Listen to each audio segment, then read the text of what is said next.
네, 그러면 지금 그 반도체 부분과 관련한 질문을 좀 드리면은요. 지금 반도체주에 대해서 좀 실망하는 분들이 있는 것 같아요. 하이닉스라든가 삼성전자의 어떤 움직임이 좀 그렇다 보니까 이거에 대해서는 어떻게 보시나요? 저는 반도체는 근데 실망하실 건 없는 것 같아요. 왜냐면 그동안 실망 계속 했거든요. 아니, 솔직히 뭐. 이제 시작이 아니라? 뭐 기대한 것도 없었잖아요. 왜냐면 지금 요새 뭐 주가 좀 하이닉스가 올라가긴 하지만 정말 올해 한번 전체적으로 3월부터 한번 봐보세요. 3월부터 지수가 60% 올랐고, 그 다음에 그 뭐 코스닥은 100% 올랐는데, 하이닉스는 제가 기억하기로는 20% 올랐나요? 얼마 못 올랐어요, 진짜. 그 7만원까지 그때 빠졌을 때 보면. 그러니까 오히려 이거 하이닉스 주주분들은 이거는 뭐 완전히 지금 내가 이 기업을 왜 갖고 있나 하면 자괴감이 들 정도로 아마 굉장히 고통스러우셨을 것 같아요.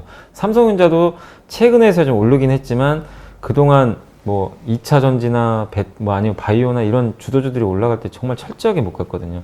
그러니까 그런 거 보면 저는 기대감이 오히려 너무 없었기 때문에 반도체를 그래서 되게 좋게 보고 있어요. 저 개인적으로. 네. 기대감이 없는 대표주 중에 하나가 반도체인데 그 기업, 그 반도체가 이제 또 좋아지는 스토리들이 좀 조금씩 나오고 있잖아요.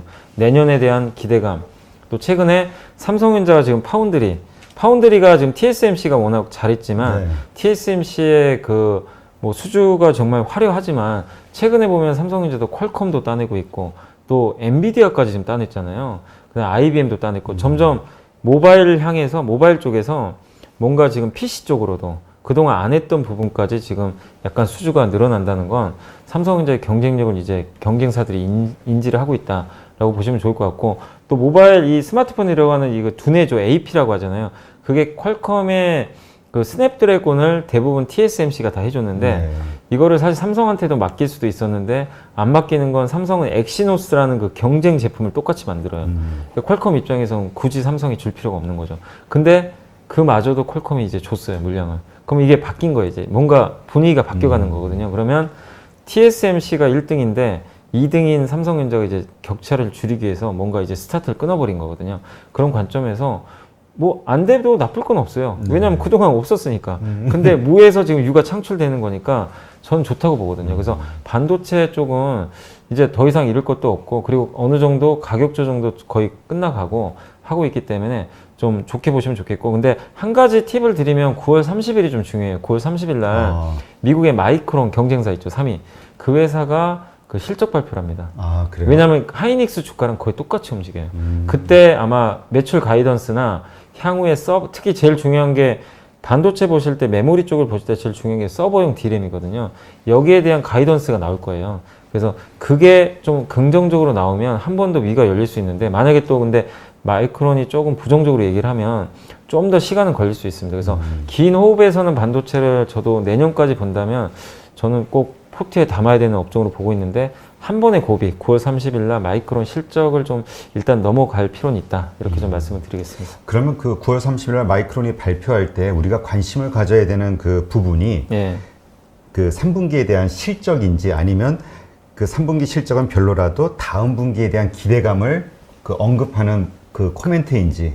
그 가이던스가 중요해요. 가이던스가 이제 뒤쪽. 앞으로 뒤쪽입니다. 앞으로. 왜냐하면 지나간 건 필요 없어요. 왜냐하면 2분기 하이닉스가 2분기 실적이 되게 좋았잖아요. 근데 기억하시겠지만 하이닉스 실적 발표한 날부터 주가 급락을 해버렸어요. 왜냐하면 3분기 다 꺾인다고 봤거든요.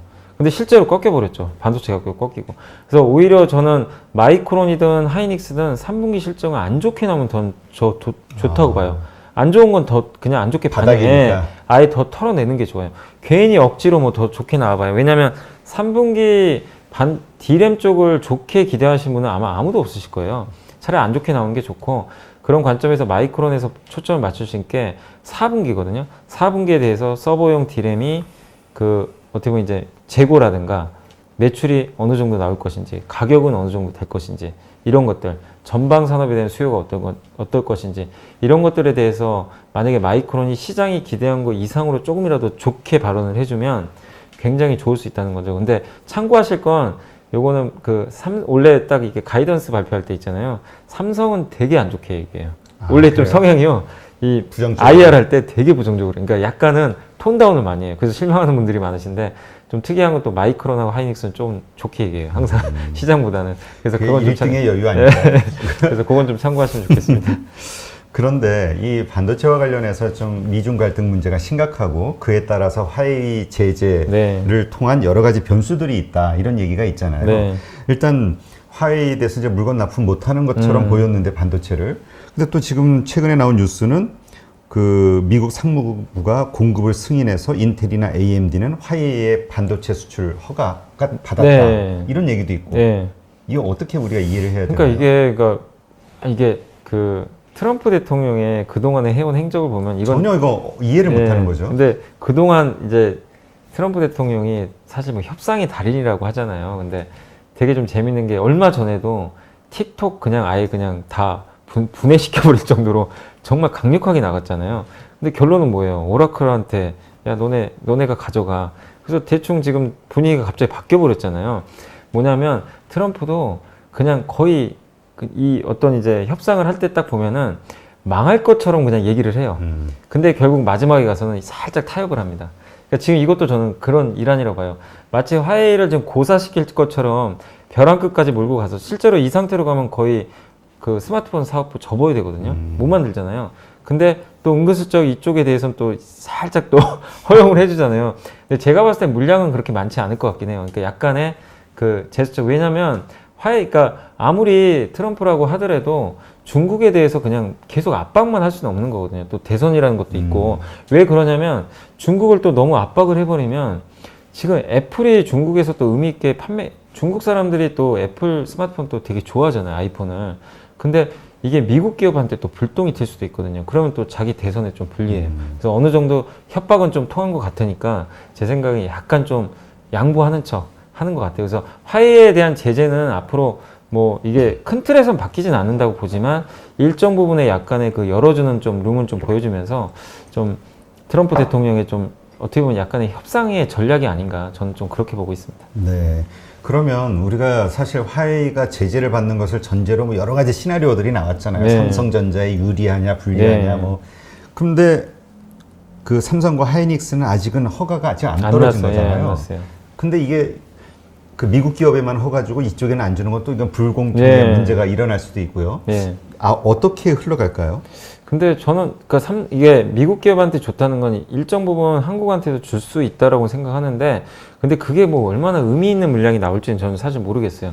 왜냐하면 화웨이에 대해서는 굉장히 좀 트럼프가 적개심을 좀 드러냈고 보안 문제가 크다라고 좀 밝혔기 때문에 계속해서 강도 높은 저는 규제는 분명히 들어간다고 봅니다. 그래서 약간의 물량은 들어간다 하더라도 좀 의미는 없지 않을까 이렇게 좀 보여지고 결국에 삼성전자 하이닉스에 대해서 조금 안 좋게 보시는 분들이 이거 화웨이 이거 결국엔 앞으로 공급을 많이 못할 텐데 이 물량을 어디서 감당할 거냐 이런 얘기들이 있는데 근데 스마트폰 쪽으로만 우리가 놓고 보면 화웨이 스마트폰을 우리가 안 쓴다고 내가 화웨이 스마트폰 이제 못 만드니까 나는 화웨이 걸 안 쓰니까 스마트폰 사용을 안 하는 분이 있을까요? 과연?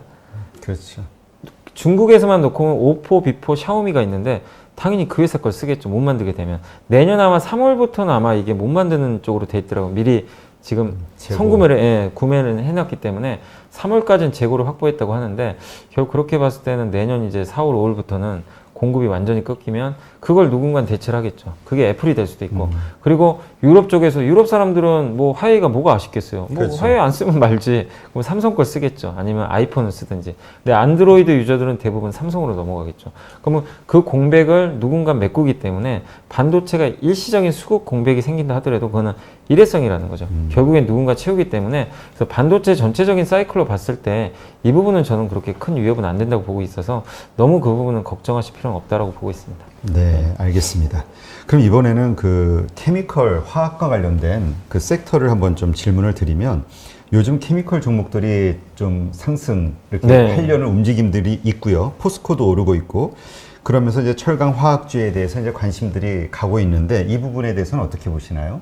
아니 제가 이게 815 저도 자주 보는 채널이라 얼마 전에 그 케미컬 한번 그 제가 잘은 모르는 분인데 되게 좋게 얘기하시다. 근데 그때 이후로 또 주가도 괜찮았더라고요. 그래서 저도 그때 인사이트를 많이 얻었거든요. 왜냐하면 저도 개인적으로 화학주 별로 관심도 없고 되게 저 공급이 많이 늘 텐데 안 좋게 봤는데 아무튼 그때 저도 좀 도움이 많이 됐는데 화학업종이나 이제 이게 소재라 그러잖아요. 네. 근데 아까도 잠깐 언급드린 정유는 좀 계속 안 좋을 것 같아요. 정유 쪽은 일단은 이 원유 수요가 계속 주니까 어쩔 수가 없을 것 같고 반면에 케미칼 쪽은 그 예전에 그 어느 애널리스트 분도 그걸 좀 쓰셨더라고요. 그 자료를 쓴 거를 제가 방송에서 한번 얘기한 적이 있는데 이 은근히 케미칼도 언택트 수혜주다.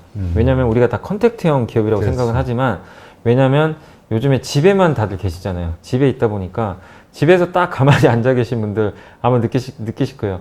이 가구가 너무 지저분해 보이고 TV도 오래된 것 같고 가전제품 그래서 진짜로 많이들 바꾸신다고 하시더라고요. 근데 그걸 만드는 재료가 다 뭐죠? 뭐 ABS라는 그런 이제 석유화학 제품 다 원료로 만들거든요.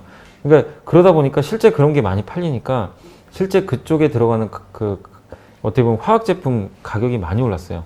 LG화학이 배터리 때문에 올라간 걸로 많이들 아시지만 실제 실적이 잘 나온 건 그 ABS 쪽이라고 그러더라고요. 근데 이게 언택트랑 연결이 돼 있거든요. 그러니까 그런 걸 보면 화학회사에 대해서는 좀 너무 그러니까 저는 뭐 내년도까지는 솔직히 모르겠어요. 내년도에도 뭐 공급이 얼마나 가행될지 미래에 대해서는 불투명한 건 여전히 사실입니다. 그렇지만 올해 연말까지를 우리가 좀 놓고 봤을 때는 화학회사는 굳이 나쁘게 볼 필요가 있을까? 이런 쪽에 대한 수요도 분명히 늘어나고 그 다음에 어차피 지금 경기가 안 좋으니까 경쟁사들이 공급을 많이 늘릴 수가 없어요. 그리고 오늘 나온 보고서를 보니까 그 한 증권사에서 그런 좀 얘기를 썼더라고요. 롯데케미칼만 예로 놓고 보면 부타디엔이라는 게 뭐냐면은 이 어떻게 보면 이제 그 우리 금호석유가 하는 그 이 고무 있죠. 네. 합성 고무를 만드는 원료인데 그거를 그 원료를 부타디엔을 롯데케미칼이 많이 만들어요. 근데 그래서 그게 이익에도 많이 차지하는데 그게 얼마 전만 해도 그 마진이 어마어마하게 안 좋았대요.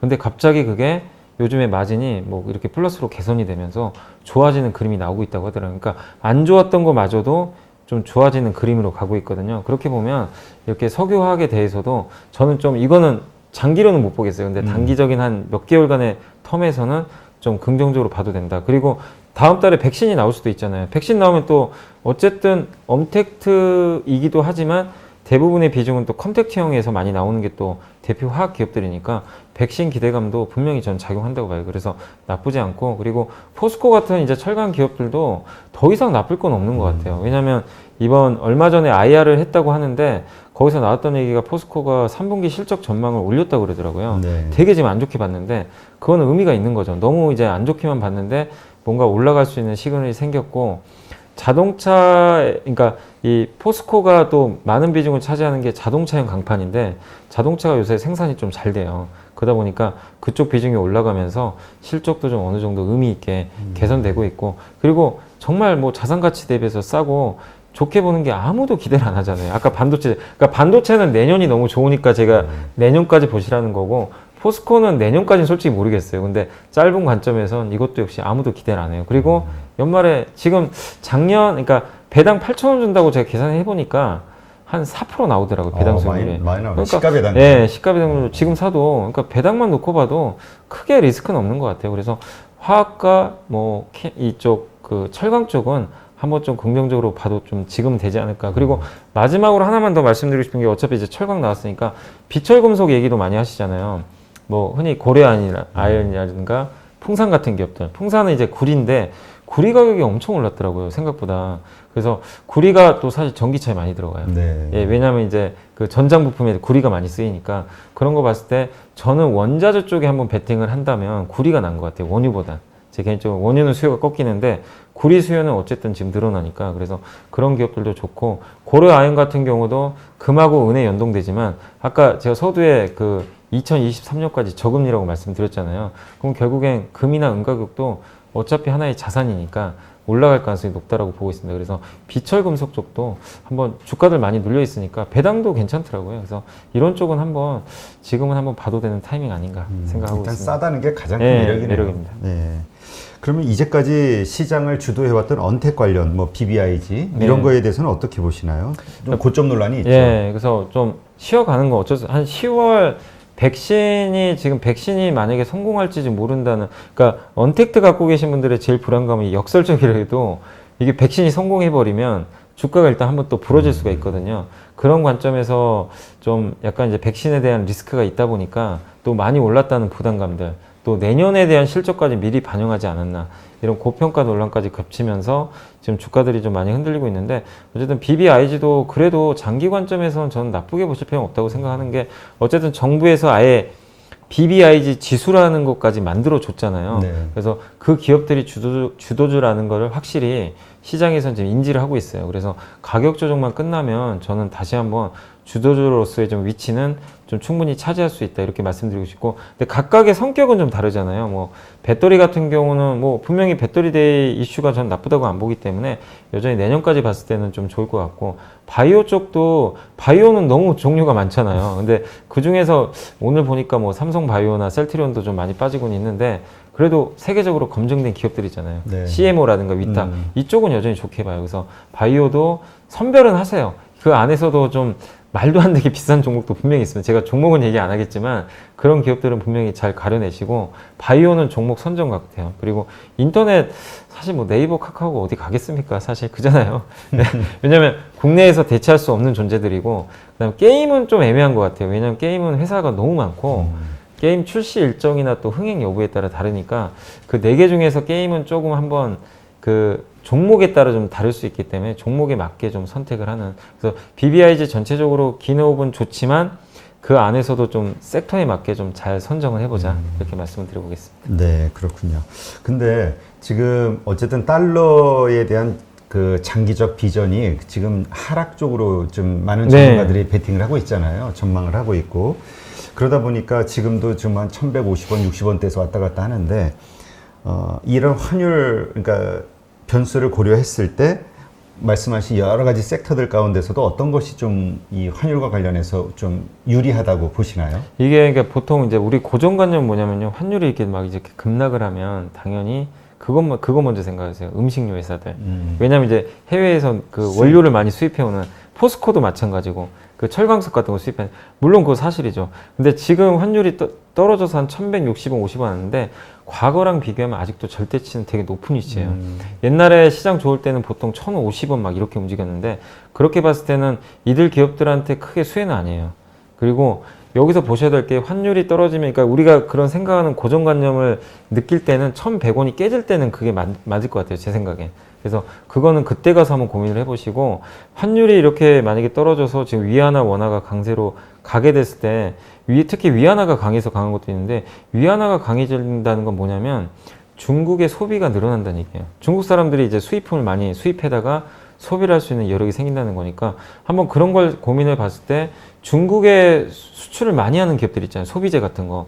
자동차가 사실 현대차가 좀 안타깝지만 중국에서 존재감이 크진 않아요. 근데 어쨌든 그런 것도 하나의 투자 아이디어가 될 수 있고, 화장품 수출하는 기업들도 대표적이잖아요. 네. 그러니까 중국에 소비하는 쪽에서 수출하는 기업들이 하나의 좀 저는 포인트가 될 수 있을 것 같고, 그리고 수급 측면에서 이렇게 원달러 환율, 그러니까 환율이 강해지면 원화가 외국인 입장에서는 환차익이 나거든요. 네. 그잖아요. 환차익 측면에서 보면 이거 한국 주식시장, 내가 만약에 삼성전자를 지금 삼성전자 주가가 안 움직인다고 생각했을 때 지금 환율에서 그냥 삼성전자 한 주라도 사놓으면, 만약에 나중에 환율이 이렇게 급락하면 그냥 가만히 앉아서 돈 벌거든요. 환차익으로.